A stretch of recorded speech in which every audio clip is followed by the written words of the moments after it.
Hong Kong's rapid economic development and urbanization in recent decades not only brought convenience, comfort and amenity to the masses, but also devastating effect to the environment and complex ecological problems. Nowadays, our society is so accustomed to the comfort of air-conditioned home and offices. Electricity generation accounts for the majority of the greenhouse gases emission in Hong Kong, followed by transportation. It is so easy for us to overlook the unwelcome byproduct, but we are starting to feel the effect. The extreme heat in the summer, the more and more frequent torrential rain are all evidence of climate change.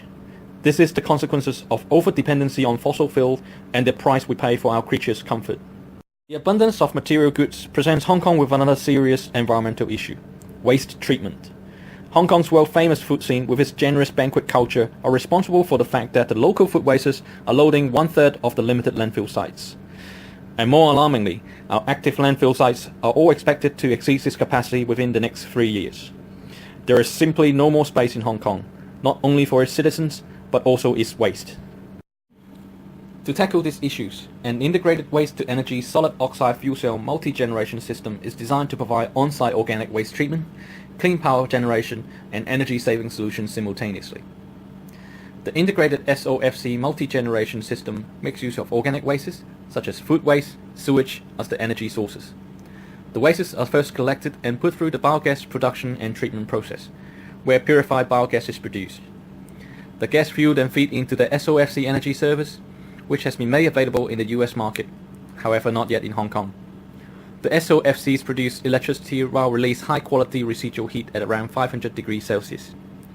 These drives the absorption chiller to provide air conditioning for buildings.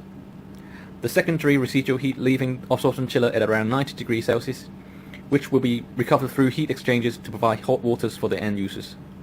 The system generates biogas, electricity, air conditioning and hot water, with overall efficiency expected at 90 to 95%. Hong Kong International Airport is one of the busiest airports in the world. Currently, it has 66 public toilets and more than 50 catering outlets located at various parts of the terminal building.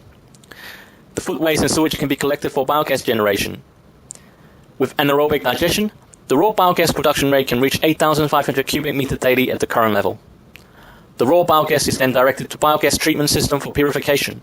The resulting gas fuel provides consistent chemical composition and enhanced energy performance. The gas fuel is then directed as fuel for the 10 units of ES5710 SOFC service, which is capable of providing 1,800 megawatt-hour of electricity monthly. The high-quality residual heat from SOFC is then diverted to absorption chillers to provide air conditioning.